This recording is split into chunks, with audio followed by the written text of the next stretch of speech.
Les géants ont été écrabouillés par Jupiter.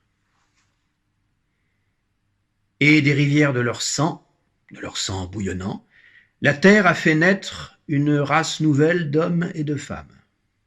Alors là, vraiment, mais quelle idée!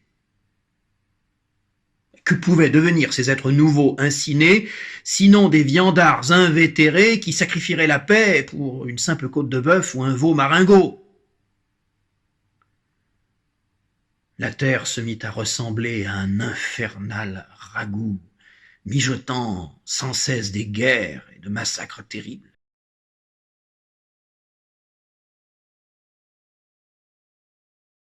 C'est dans ce contexte un peu particulier que Jupiter, qui avait entendu dire qu'à un certain endroit de la Terre, on pratiquait très bien le gigot de 7 heures à la cuillère, décida de descendre incognito sur notre plancher des vaches, pour s'en payer une tranche. Il arriva en Arcadie, chez le roi Lycaon, un tyran certes, mais dont la table avait excellente réputation. Cependant, parvenu sur notre plancher des vaches, donc, Jupiter, incognito, se sentant trop commun, ne put s'empêcher de vanter, sur la route qui le menait à cette bonne table, les qualités exceptionnelles qui le constituaient et qui, pour tout dire, n'étaient pas tout à fait humaines. Tout le monde a reconnu en lui un dieu. Dans la foule, on murmura, on le révéra.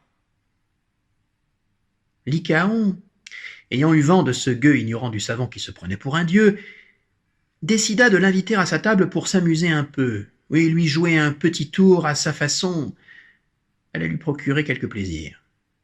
Avant que de faire égorger ce prétendu immortel dans la nuit, Lycaon se dit, histoire de rire, servons-lui à notre table un bien méchant plat, et si jamais c'est un dieu, eh bien, il le reconnaîtra. Ce soir-là, Jupiter, habillé comme un sac, est donc arrivé à la table de Lycaon. Il est Jupiter, donc il a tout deviné.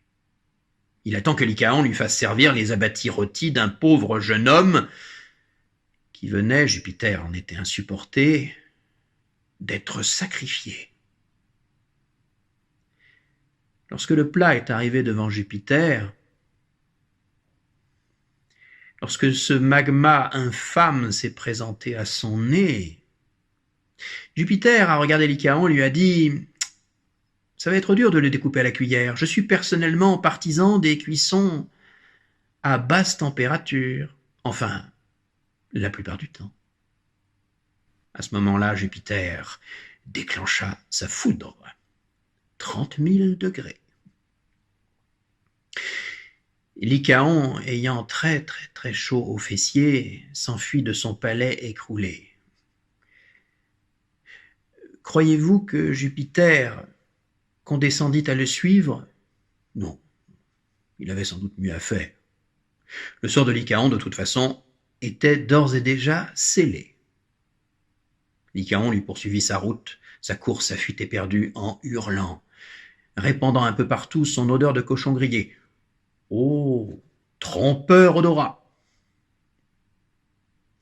Car Lycaon, que tenaillaient des fins de plus en plus atroces, commença à s'attaquer à un troupeau de moutons. Et c'est barbouillé du sang de ces malheureux ovidés qu'il se rendit compte d'un seul coup qu'il ne portait plus sa toge, sa si fine toge de lin, non? Il était complètement à poil.